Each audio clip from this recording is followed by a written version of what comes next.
Hello friends, welcome to cooking with Chandu. ఈరోజు మన recipe mutton liver curry. చాలా టేస్టీగా మటన్ లివర్ కర్రీ ఎలా చేయాలో ఇప్పుడు మనం చూద్దాం.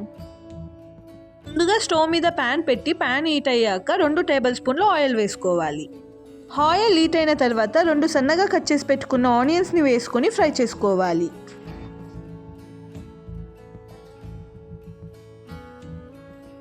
ఆనియన్స్ని 1 నిమిషం పాటు ఫ్రై చేసుకున్న తర్వాత 4 సన్నగా కట్ చేసుకున్న పచ్చిమిర్చిని వేసుకొని ఫ్రై చేసుకోండి.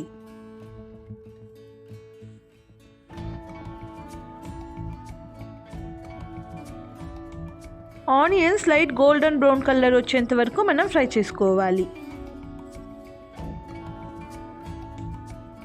ఆనియన్స్ ఫ్రై అయిన తర్వాత 100 గ్రామ్స్ అల్లం వెల్లుల్లి పేస్ట్ని వేసుకొని ఫ్రై చేసుకోవాలి.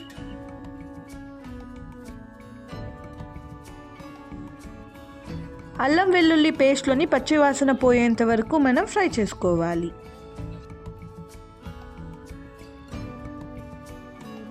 ఒక స్పూన్ పసుపుని వేసుకొని ఫ్రై చేసుకోండి.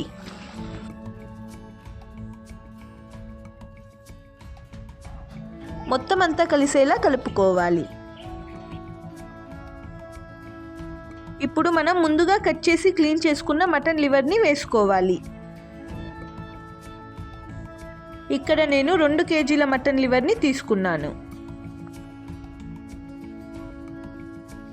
అల్లం వెల్లుల్లి పేస్ట్ మొత్తం అంతా పీసెస్కి పట్టేలా ఫ్రై చేసుకోండి. ఒక 5 నిమిషాల పాటు మూత పెట్టేసి ఫ్రై చేసుకోవాలి. 5 నిమిషాల తర్వాత మీ రుచికి తగినంత సాల్ట్ వేసుకొని ఫ్రై చేసుకోండి.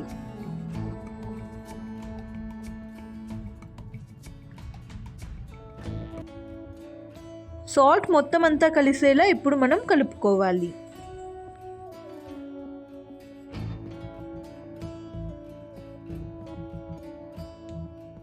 పీసెస్ ఒక 5 నుండి 10 నిమిషాల పాటు ఫ్రై అయిన తర్వాత మసాలాని వేసుకోవాలి.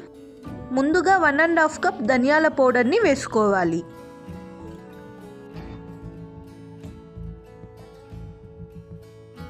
హాఫ్ కప్ చిల్లీ పౌడర్ని వేసుకోవాలి. 1 టేబుల్ స్పూన్ పెప్పర్ పౌడర్ని వేసుకోవాలి.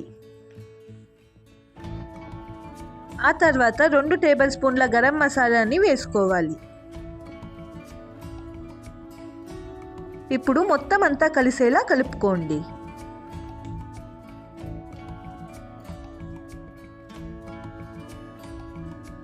మసాలా మొత్తం పీసెస్కి పట్టేంత వరకు మనం ఫ్రై చేసుకోవాలి.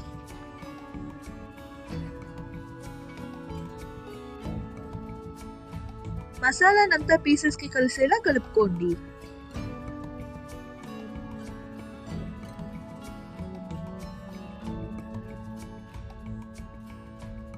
మసాలా మొత్తం పీసెస్కి పట్టిన తర్వాత ఒక 500 ml వాటర్ని తీసుకోవాలి.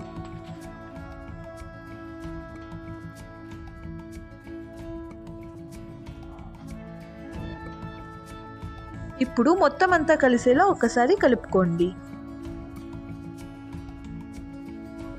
ఇప్పుడు మూత పెట్టేసి పీసెస్ మెత్తబడేంత వరకు మనం చికెన్ని ఫ్రై చేసుకోవాల్సి ఉంటుంది. చూడండి, చికెన్ ఈ కన్సిస్టెన్సీలో ఇలా వచ్చే వరకు మనం ఫ్రై చేసుకోవాల్సి ఉంటుంది. లాస్ట్లో కొంచెం కొత్తిమీర వేసుకొని మొత్తం అంతా కలిసేలా కలుపుకున్న తర్వాత ఎంతో టేస్టీగా ఉండే మటన్ లివర్ కర్రీ రెడీ. ఈ వీడియో మీకు నచ్చినట్టయితే కుకింగ్ విత్ చందు ఛానల్ని సబ్స్క్రైబ్ చేసుకోండి.